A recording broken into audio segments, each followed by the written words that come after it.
Hello and a very warm welcome back to Widowed AF. You're here with me, I'm your host, Rosie Moss. Today, my guest is all the way in California. How glamorous does that sound? Welcome to the show, Erin Clark. How are you? Thank you so much for welcoming. I am great. It's nice and sunny today in California. Oh, stop it. It's sunny in England, but I think we'd struggle to say warm. But we'll take the sunshine over the grey skies over here. And now we're already leaping straight into talking about the weather, which is kind of poignant. Those of you who are watching this podcast might see that Erin is wearing a very stylish hoodie in her video, which says "How's the weather" on it. Erin, what is the importance or the symbolism of how's the weather for you? Yeah, how is the weather is a gentler way of saying, how are you? Yeah. Really, I'm writing about that before I came on in my journal. And how's the weather was started in my grief, right? Yeah. So, been all asking, how are you for years? And it's a pleasantry that just starts conversations. But what I did not have the answer for is how are you? So I Mm. started weather and it helped me in my grief and still is 4 years later. And I found that, like you said, asking about the weather can lead us to many conversations. Yeah, it's a really nice alternative as well because as you said that, I'm thinking, yeah, how are you? Oh my God, I don't know. Like 5 minutes ago, I might have been crying. I might have shouted at my kids, or I might be okay now. It's a specific question that is very difficult to answer, especially when you're processing a lot of emotions. I couldn't agree more. Yeah. I that this how's the weather is not even to replace how are you because Yeah. it's in our DNA, right? It's in our cells that we've been saying, how are you? Um, but I don't think that I realized that how are you is a sentence ending rather than a sentence starter. And I have found it just so much more natural to answer how's the weather, even when we're talking about literal weather, like where you are, the sun is coming up, but it's still a little cold. And here where I'm at, it's sunny. And all of those small answers to the weather covers the grief. Yeah. You can have grief and still have sun. It took me a long time to that, but I always knew that my grief was associated with the weather. And also, like the weather, grief changes so much, doesn't it? Some days it's overwhelmingly cloudy. Some days you see the sun kind of poking through and you can see some light and some joy again. And actually, I find the weather really impacts my mood, but not always in the kind of normal way. So if I'm having a rubbish day and it's really sunny outside, that pisses me off, right? How dare it? Now, Erin, I've sort of come at you in a strange direction, but I really wanted to touch upon this lovely kind of message that you've got. So I know that your husband Greg died in 2021. I know he died unexpectedly. That's it, Erin. You breadcrumbed me. You've given me just enough to catch my interest, and now I want to know more. So why don't you take the microphone and tell me a little bit about Greg? Tell me how you met. I'd love to know how you met, and tell me ultimately what led to his death, if you're okay with that. Yes, thank you. I am okay with that. Well, I met Greg when I was 19. We grew up in the same city where we are out here in California. We actually went to the same high school, Whoa, but we didn't know each other. that's because your high schools are enormous, right? Well, not only that, but we're 3 years apart, Oh, for okay. 3 years apart. And we just never ran into each other. I think I saw a peek of him at like a prom, maybe that I think back in my memory. But we met, well, Greg, let's see. We met over a weekend that my brother, my sister, and I were having a going away party for a friend of ours. And Greg Clark, as I lovingly call him, first and last name, Of course. was home for the weekend from Okinawa. He was in the Air Force. He was a fireman in the Air Force, and he came to California where his parents live, and to spend the weekend because he was transferring from Okinawa to Air Force Base near Santa Barbara. So he was home for the weekend. My brother, sister, and I were having a party. He came to the party with his sister, who I graduated with, Okay.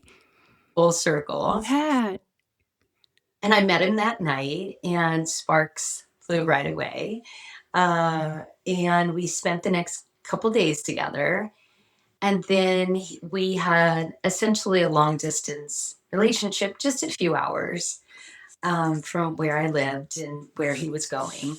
And we continued that. We wrote letters, we visited as much as in his last couple years in the Air Force. And when he came home, he then came back to Torrance, where we are from, and stayed at his parents' house for a while and applied for jobs, one being the fire department, because that's what he was in the Air Force. And ultimately, he decided that he would apply to be a sheriff here in our town. And he also applied for the LA County Sheriffs. So Torrance PD and LA County Sheriff. And he ultimately decided to become a sheriff in LA County. Okay.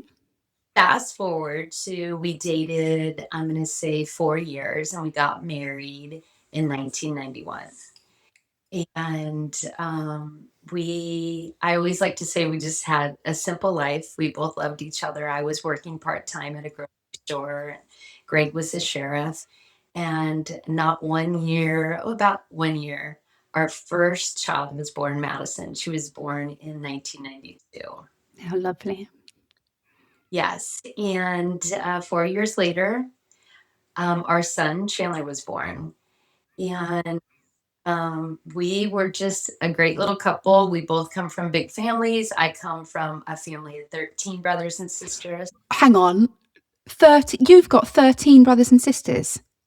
Yeah, a fine Irish Catholic family, Oh, your poor mother. right? She has some stories of herself. I'm thinking your mum needs her own podcast, actually. I'm sure she's got one going up in heaven. She Is passed she, oh, away she passed. Oh, I'm sorry to hear that.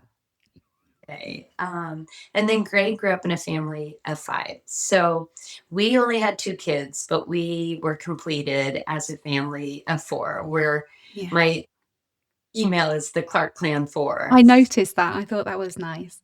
Yes. So we raised our kids here in Huntington Beach, and they played all kinds of sports, and we were very involved in their lives.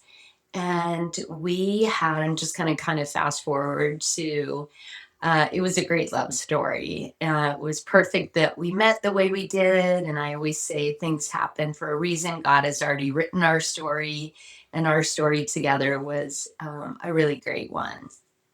I wrote down, you described it as a simple life, and I thought that, that's all we have these aspirations of what life should look like, but when it comes down to it, what you've described is so beautiful. Two people that love each other, healthy children, a community, activities, a simple life doesn't it kind of isn't enough to describe that, but you're right, it is a simple life. Those are the things that matter when you kind of get right down to the nitty-gritty of it. And it sounds like a beautiful life, actually, really happy life. And God, raising your children by the beach, that sounds nice. That sounds really nice. Uh, you take me back by bringing up the simple life to my response. When Greg first passed away, I went to counseling. And I remember sitting down with my great counselor, and she sort of said, what do we want out of this grief journey? What are our goals? Where do you want to be? And those were a lot of questions that I certainly didn't, have the answer to at all at the beginning. But what I did say to her is, before Greg passed away, I, I just had a simple life. And I feel like someone ripped that away. And I just want my simple life Yeah. back. And I know that I'm constantly working on getting that back. And I think you can have it back for sure. It just looks a little different. I still have a simple life. Yeah. Me along And I with think for a long time it feels anything but simple, right? It feels complicated and messy and scary and all these other horrible descriptive words. And I often say, I just want peace. I just want peace. I think aiming for unbridled joy every day of your life is probably pushing your luck, but I just would like to feel calm and at peace. Save me doing the maths, Erin. How old are your kids now?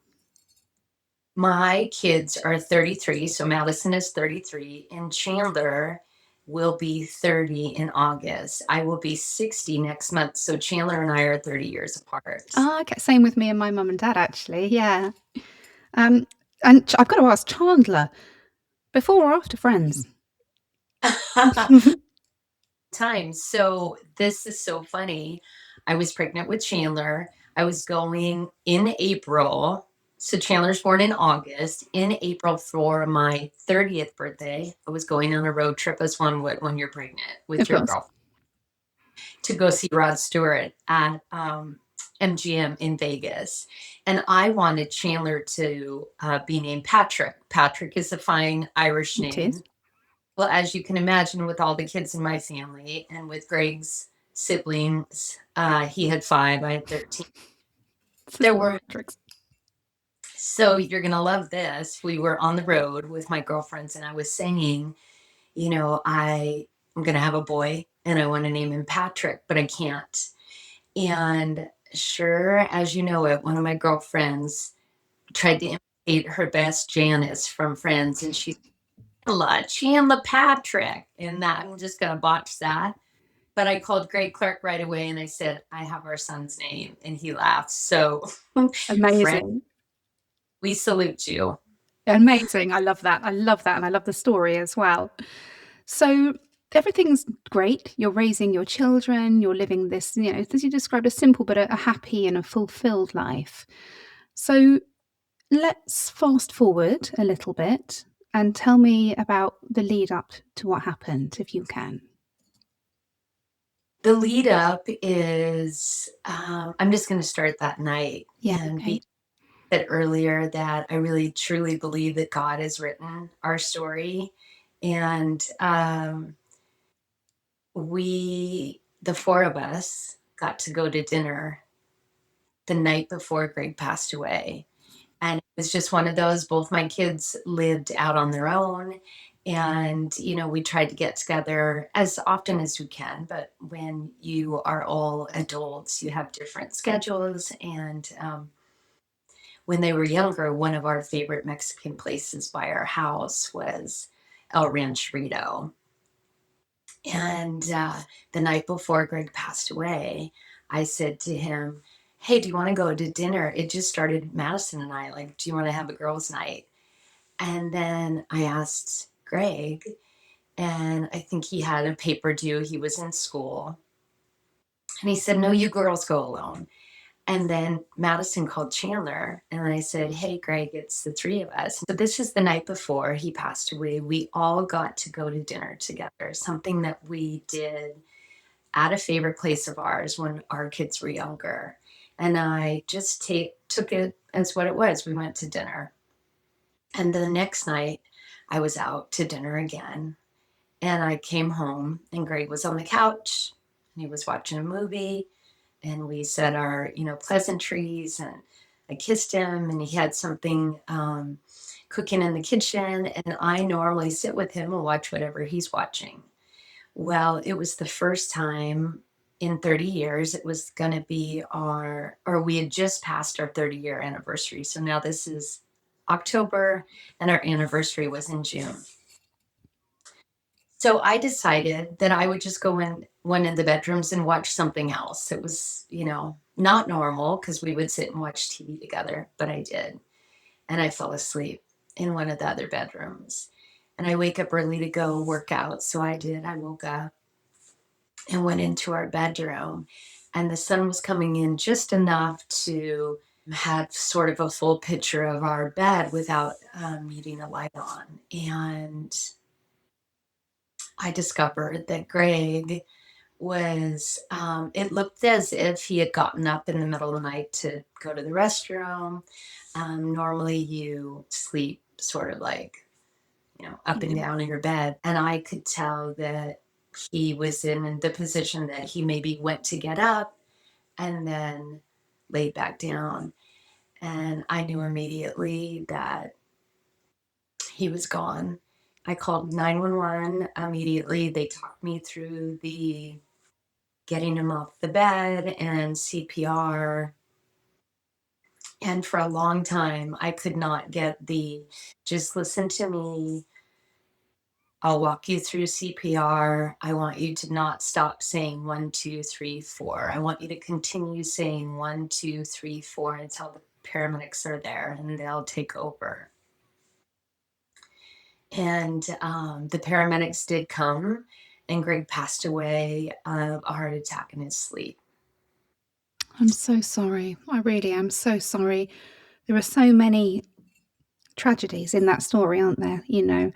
And I mean, you talked about your faith. Now, I'm not religious, but I do understand that faith and that kind of everything happens for a reason. And they did it for the first time in 30 years. You didn't watch TV together. It's almost like perhaps protecting you from having the horror of him dying next to you.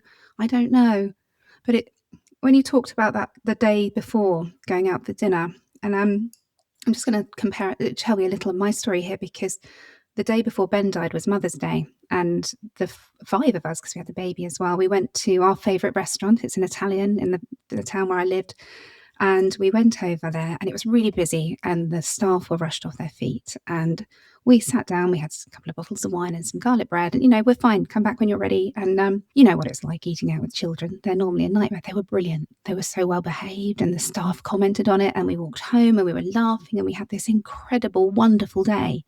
And I am so grateful for that day and hearing you describe your evening together. And it's like that you got one final gift with them, I guess, is how I feel about it. I do too. I do too. I think that you can possibly think of those gifts right away. Yeah. Um, I'll tell you, I was waiting for my children to come after I telephoned them, and that was an awful. I was going to say, so you've called the paramedics. Did they pronounce him dead at the scene or did they take him to hospital?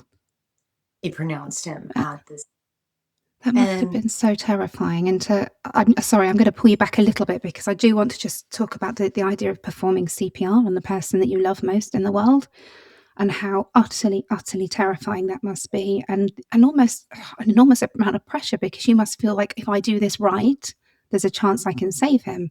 But you've said when you first saw him, you knew he was dead. So that, again, that must have been so conflicting for you. both of those, right?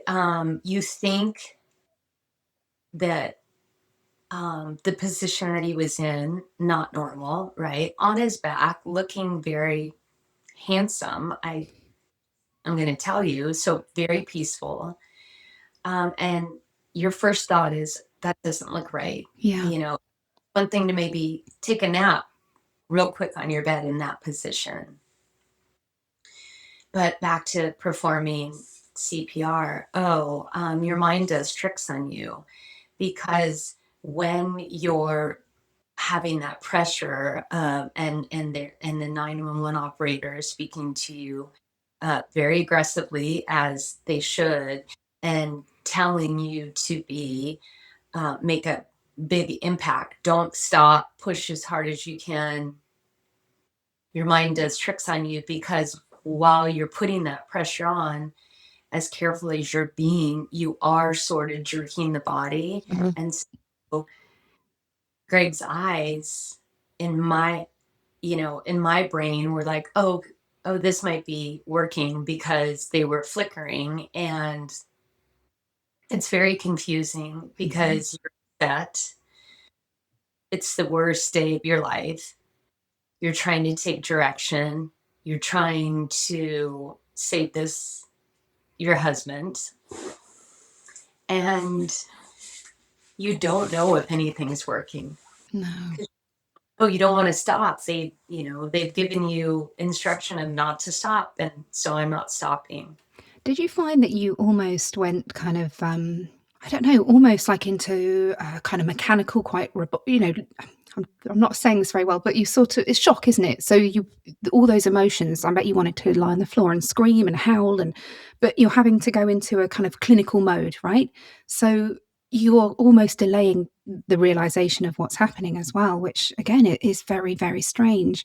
And I don't know if you experienced this, but several of my guests have, and I did when the police came, the idea of being kind of out of your body, like watching yourself do this. And it's impossible to describe unless you've experienced it yourself, right? But this real sense of out of body, like you're watching a movie, that this isn't really happening. Absolutely. What I felt like I had to do is put everything into a compartment. I Hmm. don't even, Pandora's box. yeah, Yes. because then you're listening and the paramedics, and then the next step, I might have called one of my kiddos before. I don't know. You think you're doing everything in sort of a dance, if you will. But exactly, I was like, oh, okay, she said, do this and tell. And then the paramedics are here. And then I was like, okay, they said, we're going to go back to see the body. Now I'm waiting on the porch thinking, oh, my next steps, if you will, is to wait here for your children to come to, Oh. you know, And were the children and Greg close? From the way you've described your family, I'm assuming that they were. very, Yeah. very. I often say that Chandler and Madison were Greg's bookends, that he loved me with all his life, but there was a little something else for those two. Mm. I mean, Yeah, I get that. I loved you equally, but they were very special to Chandler and Madison. He was very special to them. They had an unbreakable bond. Madison will say often after Greg passed away that we were just this perfect table, and now we The empty chair. So the children, were they, I'm just trying to get a real picture for this the morning? Yes, the morning. So your children, you call them, do you tell them on the phone that he's died? Yeah. How was that? I mean, I know how it was, but I don't know, to be honest with you. I had to ask my kids about a year later. Did I call you first? What did I say? Because back to your out of body mm, experience, compartmentalize and getting through all the steps. I couldn't get a hold of my son. They still do live very close to me, about 30-minute drive from my daughter, and about the same, maybe a little less for my son. And so I couldn't get a hold of Chandler, my son, and I got a hold of Madison. And I don't know my exact words to her. I do know that I told her her words a year later that dad had passed away. And she said, don't, I'll go get Chandler and then we'll be right there. And I remember in my mind was very clear waiting on the porch for my children while the paramedics were in here. And I remember thinking, I've had an answer for my children their whole lives, whether they had, a bumped bruise on their knee or a breakup with a boyfriend or a girlfriend or going to a new school. I felt as a mom, I always had the answer to get them through life's mm, challenges. And I remember thinking that night that I don't think that even to this day, but that night I was thinking I'll never have the answer for them yeah. to make this go away, to make this not true. It's really scary as a mother, isn't it? And as you were saying that, I was thinking, yes, exactly this. I can remember walking up the stairs to tell my children early in the morning. I'd let them sleep through the night, and I went up, and I'm just thinking, I'm about to destroy their lives. And you feel a guilt that you don't deserve because it's not your fault, but you are meant to protect them. You're meant to keep them safe and have the answers and be able to fix anything.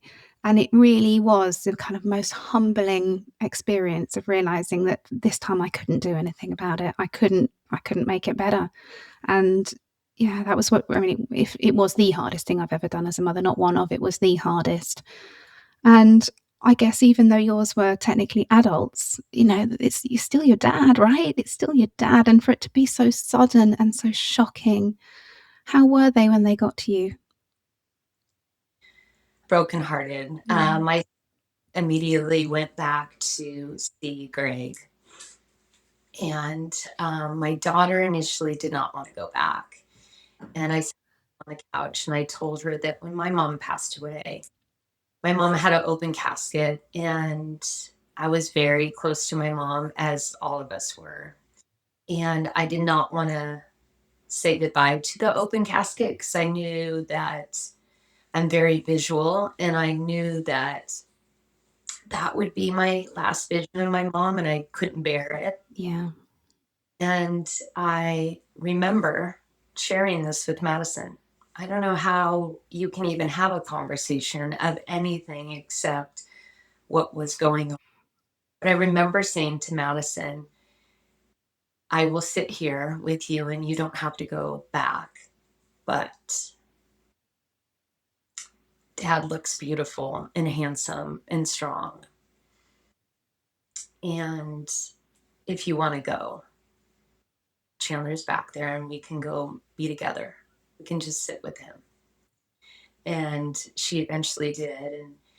And it was right the year 2021, October 2nd. So right after, sort of, or in the middle of COVID. And so um, I hope it doesn't sound morbid, but Greg's body wasn't picked up right away. Okay. Never had experienced this in my life. I mean, I've never seen somebody that had passed away. I've had many losses, but this had never happened in front of me. Hmm. Nor have I ever spent time with somebody that had passed away right there, the physical Yeah, I body. never have. And the four of us got to spend some time together. And this might be a funny story that'll take me and maybe you into, we do need humor, Oh, and we yeah. don't know when that's gonna come in. But Greg loved I believe it's a Hawaiian skirt, and I believe I'm saying it correctly. It's called Eva Lava Lava. And he just sort of like a beat, cover up, if you will. But Yeah. And Greg loved this on himself or on you? no, I mean, it's so, oh my goodness. So when Greg passed away, he just had bed shorts on. And when I had brought Madison back, it was just Chandler and Greg. And Chandler had changed Greg into his comfortable Evil Lava Lava skirt. Amazing. That gave us, maybe not humor in the way that we think of laughing at funny jokes, but humor in the way that could sort of go hand in hand with our tears at the time. I But think as well, being able to find humor in a way that the person would have found humor is actually a really lovely way of honoring them and respecting them because that's who they were, right? oh yes, definitely a great sense of humor, um, especially with, like I said, Madison and Chandler, all of us really, but they just had you know a wink and a nod conversation all the time. Like no one else except them knew what was going on. And so the fact that even during Chandler's grief, he could lay with his dad and then go, I'm going to go get that skirt. I I'm going to put mean, a skirt on Dad while he's vulnerable. so, um, yes, the worst night of our lives, as mom, as wife, all those emotions, well, laughing and crying, they're sort of twins, Oh, if you it's a will. thin line, right? Yeah, yeah. So in 2021, we're kind of tail end of COVID, aren't we? So were you able to have a funeral? Because I'm guessing there's a big family that all want to come and pay their respects. Yes, we were able to have a funeral, pardon me, um, but we didn't get to have one right away. We had to wait, I believe, 4 weeks. He died on the 2nd of October. And if memory serves, his service was November 9th, I believe. Okay, so that's about 5 weeks, isn't it? That's quite a while. That's right. That's right. So, yeah, we had some time that we did have to wait.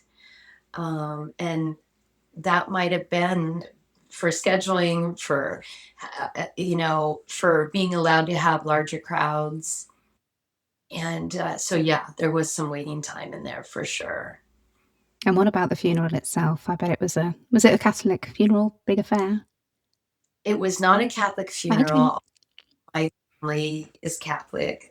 It was um, at Greg's mom's church where we got married at. It's a Lutheran church in Torrance.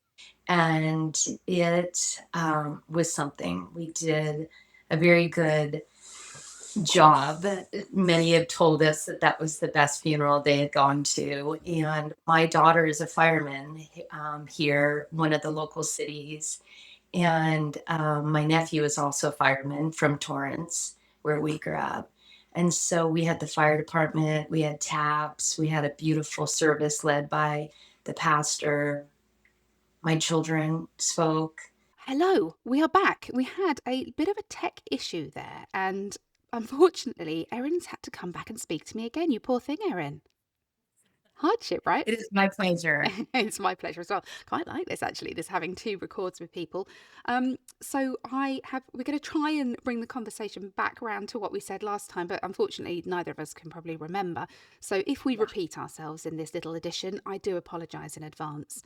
So, Erin, where we lost you last time, you were telling me about the funeral and you were telling me that you spoke and that your children spoke. And I think there is such enormous courage in doing that. No disrespect to anybody that couldn't, because God knows I don't blame them. But I think when you manage to get up there and you manage to say something, I felt it was a little bit like taking back control again. I don't know about you. Yeah. Yeah. Well, you said something funny to come back together today. We had a loss and now we're coming back together. So, my loss was grieving and kind of planning. We had 6 weeks to plan for Greg's funeral.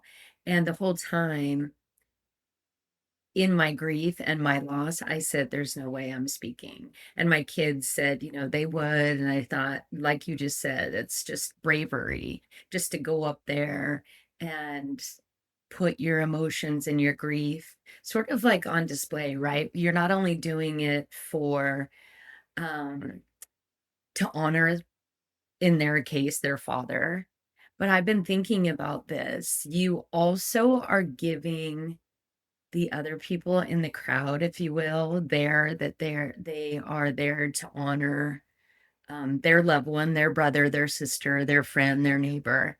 You're also giving them words, hopefully, to their grief. And so I didn't, my story with Greg, even though everybody knows it and knows our love story, there's parts of it that was very private. So then how am I going to go about talking about him? He wasn't a braggalicious kind of guy, if you will.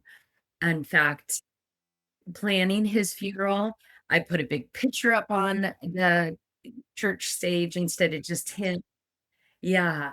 And so it was very rough for me to figure out how to honor him, but really our family. And so to the speaking of me going up there and honoring Greg as his wife and telling a little bit of our story, I wasn't sure how I was going to navigate that. But what I turned out doing is a thank you Yeah. to him. Sort Mine of was like a thank a letter of promises. Yeah, yes. And one of them being, and I don't know if I talked about this earlier, but one thank you was thank you for the coffee in bed every day for 31 years. I get a little, choked Me, up that thinking of has. It's just such a simple thing, but it's those little gestures of love that you miss so much. you miss so much, and that every day that you open your eyes and it's sort of Groundhog's Day. I'm sure a lot of people that are going through grief will understand that no matter how many years it's been, that waking up every day, although I love it. I always say I go to bed at night so I can wake up and have coffee.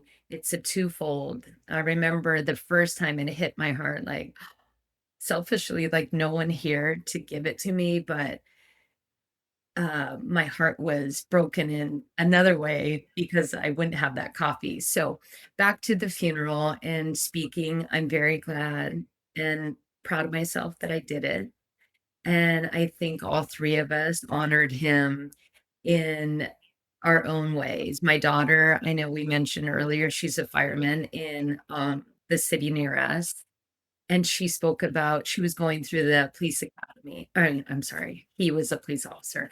The fire academy, and she'd come over every morning and tell him stories. And so she was able to speak about how he was not only there every morning with those stories, and that she'll always remember that. And then my son was able to, oh, I wish everybody could hear it, to speak about how there's a fictitious Superman in the world, right? But his dad was actually Superman to him and taught him all the things that a man should know, a handshake, a look into your eye, remember God first, and also to know how to have a great debate with somebody and lead with a handshake at the end of it. So I was proud of us.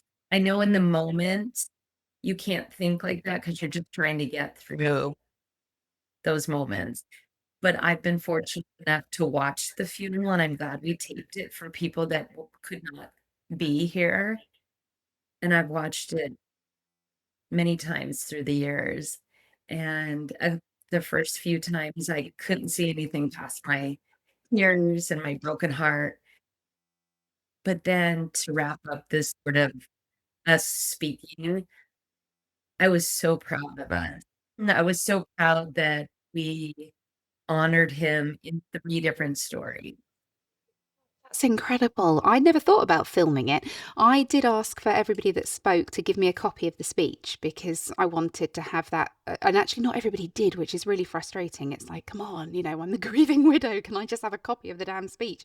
But yeah, I felt that for the boys as well, and actually for Tabby, but at the time I was kind of thinking about them to be able to read what people said about their dad at such an important time. And actually, as you were talking about, it's like having people bear witness, isn't it, to your grief? And Yeah. I often ask or kind of contemplate, not often actually, that makes me sound like a right weirdo, but you think about why do people still get married, right? If you're particularly if you're not religious. So why do we do it? Why do we spend all that money on a day where for a nice dress and a party? And I genuinely think it's about that having witness to it. It's publicly declaring your love.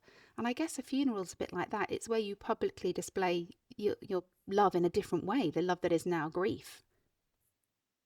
No, that is very interesting that you say that because when I was putting together the slideshow, actually some girlfriends of ours put it together, but just going through the pictures was the first time that I even felt like a little anger. I'm very blessed that with all the other emotions, I didn't add in the anger. I was so angry, and I'll tell you why. And bearing witness. It's like pictures also bear witness to our life too. Why I take so If many that of the kids, they hate it, but I still do it. Yes, and I am a big picture taker for those reasons, for memories and now videos. But I thought to myself, is this all there is? Yeah. Like, this is how we tell our story? But the moment I just let that sort of anger settle for about 30 seconds, and then I said it differently. Um, it's like, this is it. This is all there is. Because how else would we bear witness? How else would we tell our story? Sure, words are really powerful. I'm starting to really um, understand that by doing these podcasts and by also going back into my journal. And I don't know if I mentioned before, but Greg and I wrote letters from the time we met each other. We had a long distance relationship and he kept every letter. And I'm so glad he did. So I knew he had, romantic. yes, I knew he had them, but how wonderful that when he was taken, I could sit in that witness, if you will, of words. And so I agree with you. I think maybe we get married for that witness say this is our love story and we want other people to see it. Yeah, And back to sort of like speaking at the church in front of people that love him. It's like a full circle. yeah. They were there when we got married to bear witness to that love. And now, even though he was gone, it's still a love story. It is. Yeah. There's a quote, isn't there, that grief is just love with nowhere to go. And once I was walking through London near King's Cross, and I just glanced at the floor, which is not advisable in King's Cross, and there just happened to be this kind of chalk outline of a heart, and it said this. It said, grief is love with nowhere to go. And I was like, oh my God, is that a Yes. sign? Is that a sign? Who knows? Yeah, my son had said to us, they stayed with me for a couple weeks after Greg passed away, which was really nice. It was like a mom with her ducks, and we all sort of got in the same car accident. We were able to feel our pain together. But he said one night to me, the reason why we hurt so bad is because we were loved so hard, Mom. And I was like, yeah, yep, And that it's almost true. helps you make a bit of peace with it, doesn't it? Because you think, oh, okay, Yeah. this is why. This is what this is.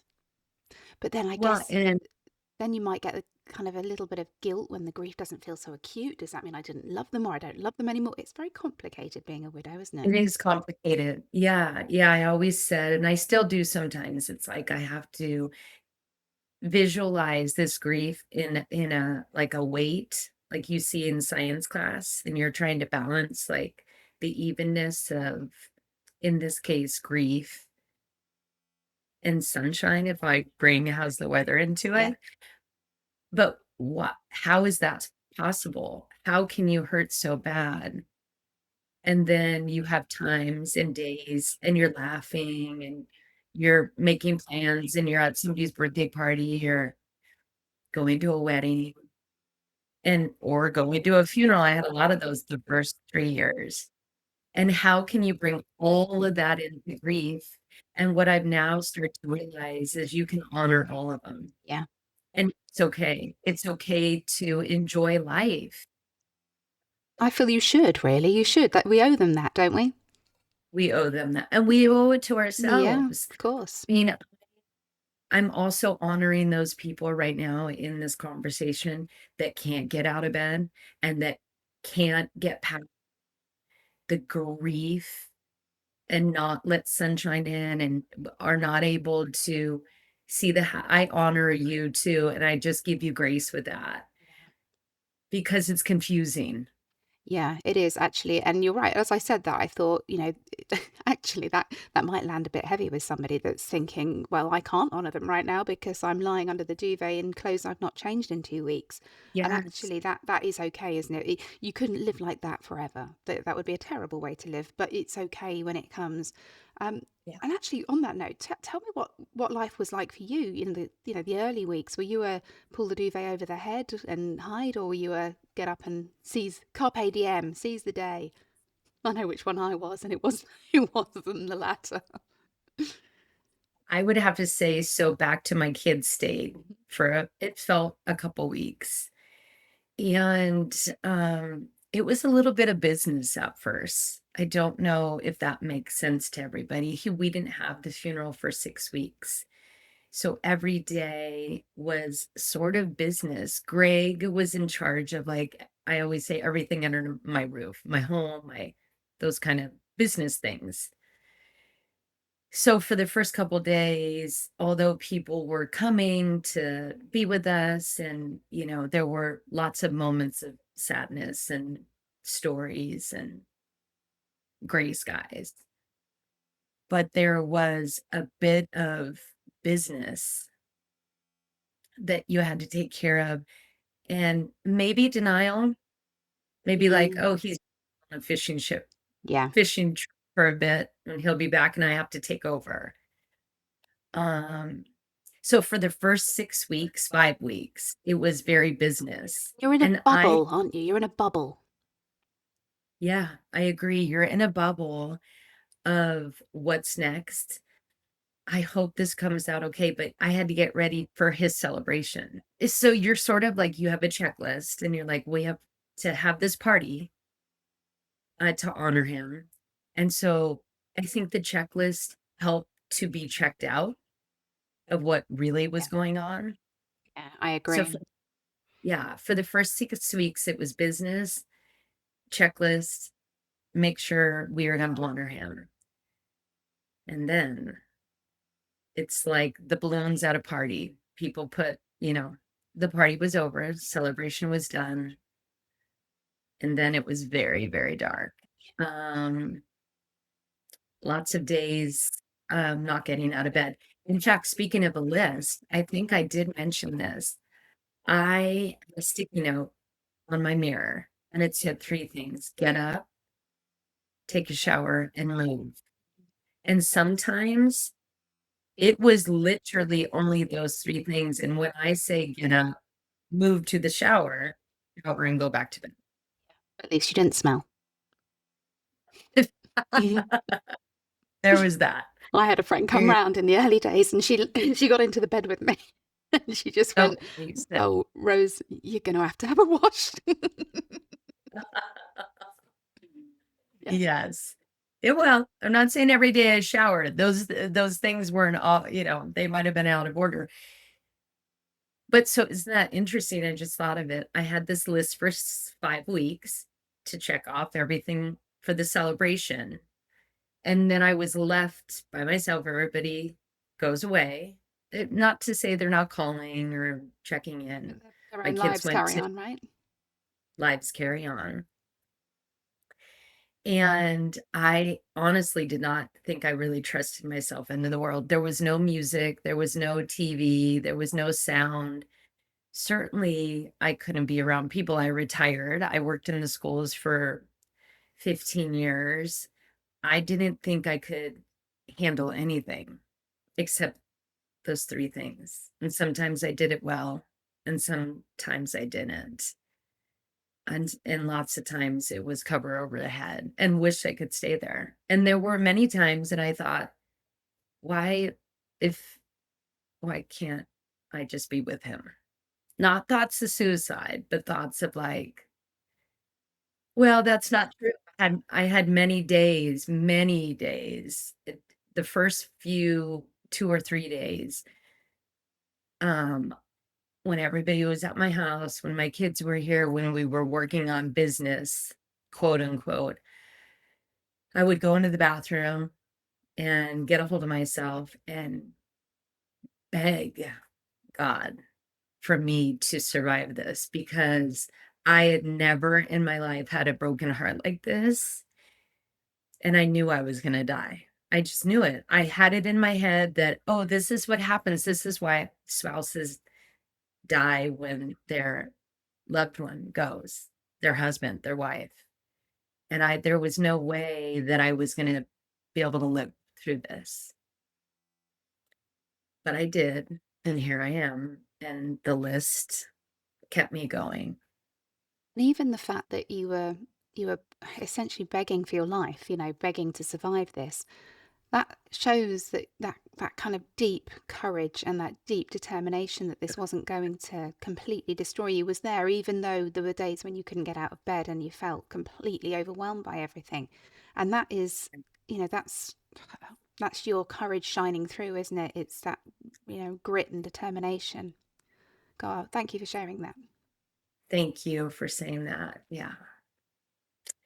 It was tough, and, I just turned 60 And I was with one of my best friends last night, and she said, just age is just a number. And always felt that. Never felt different at any age. And we joked and said, well, how could we be 60? We feel, Oh, yeah. 28. But Greg only made it 58 years. And that was a struggle every year for me the last couple years. Speaking of a broken heart, I thought, I don't even know if am I going to make it to 58? Because I was 55 when he passed away.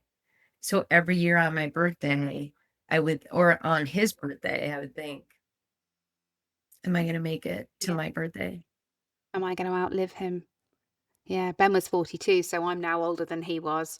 And I remember that birthday being quite a strange one because you think, okay, he was always older than me. I like a slightly older man personally. Yeah, And me too.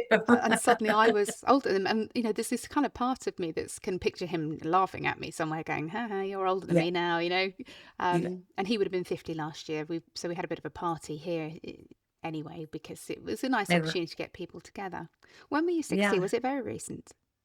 yeah. April 20th. Oh, that's my son's birthday. Happy belated birthday. It is. Yeah, my Happy. eldest. He was 16.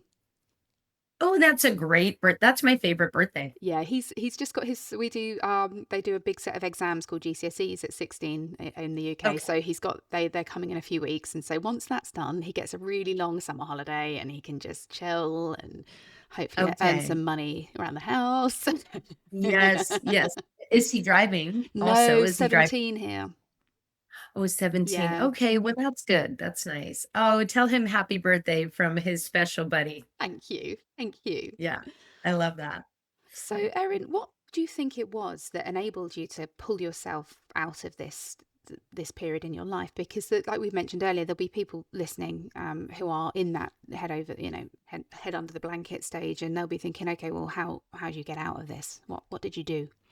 I think make a list for yourself. I think try to put yourself first, and that sounds like the hardest thing that you could probably ever hear. And everybody means well and they're lovely, and I'm so blessed. I think we all are that have friends that call, and my sisters, my brothers, my family is amazing. But really at the end of the day, it's here and here. It's in your heart and your head. And I think make a list for yourself and give yourself grace and maybe journal, and that helps.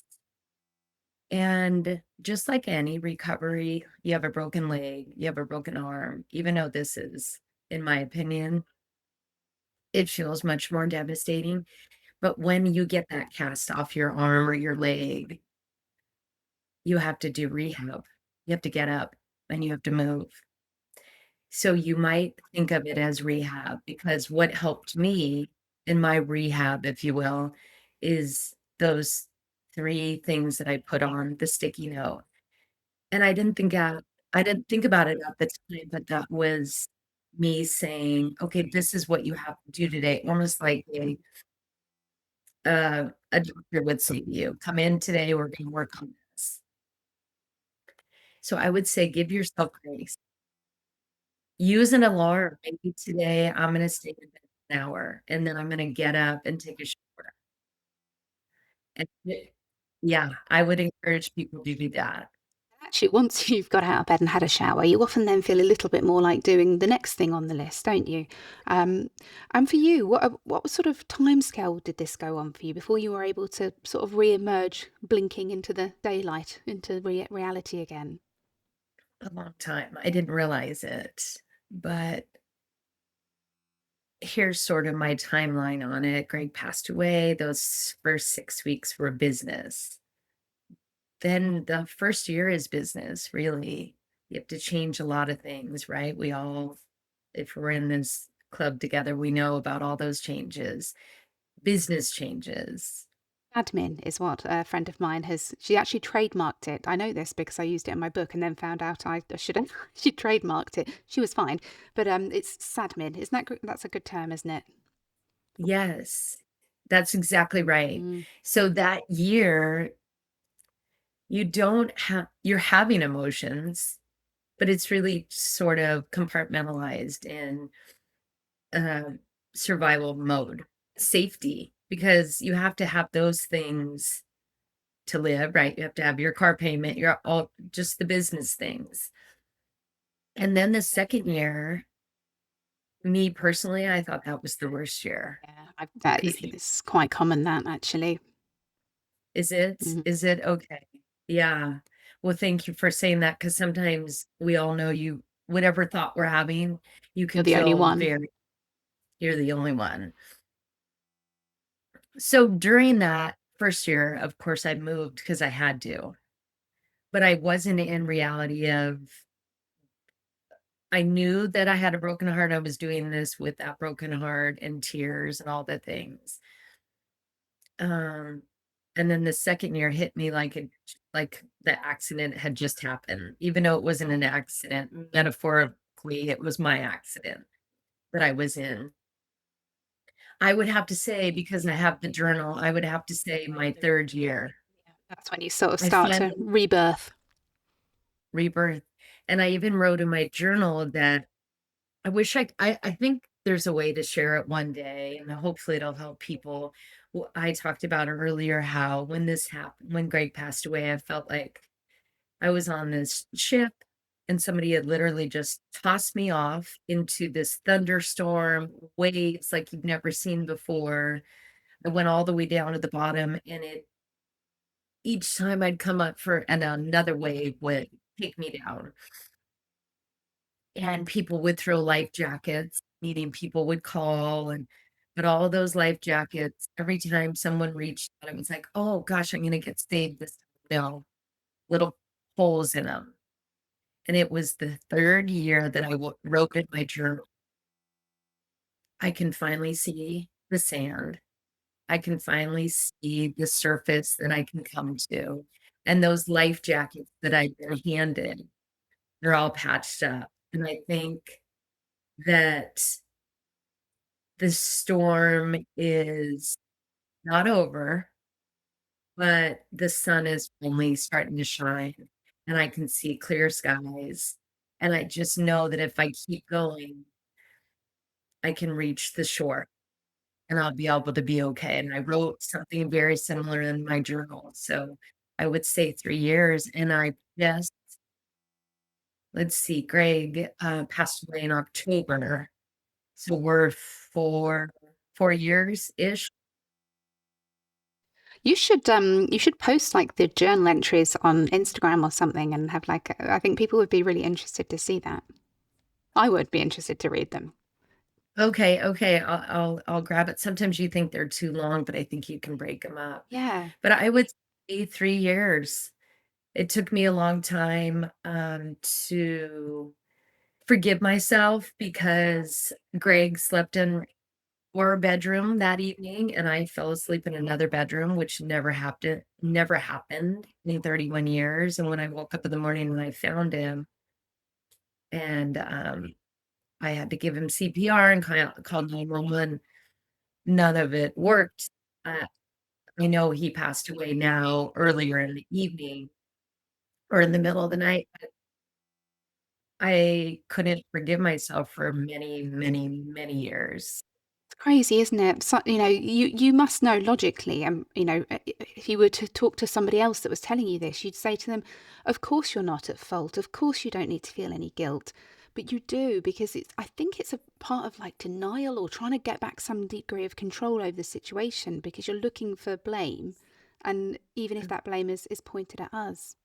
Well, Erin, it's pretty incredible to think that you went from that point of complete despair and not being able to get out of bed to pulling yourself through, starting up a business. You know, how amazing is that? You're trying to make the world a little bit kinder to the people that are coming up behind you, and I think that's incredibly admirable.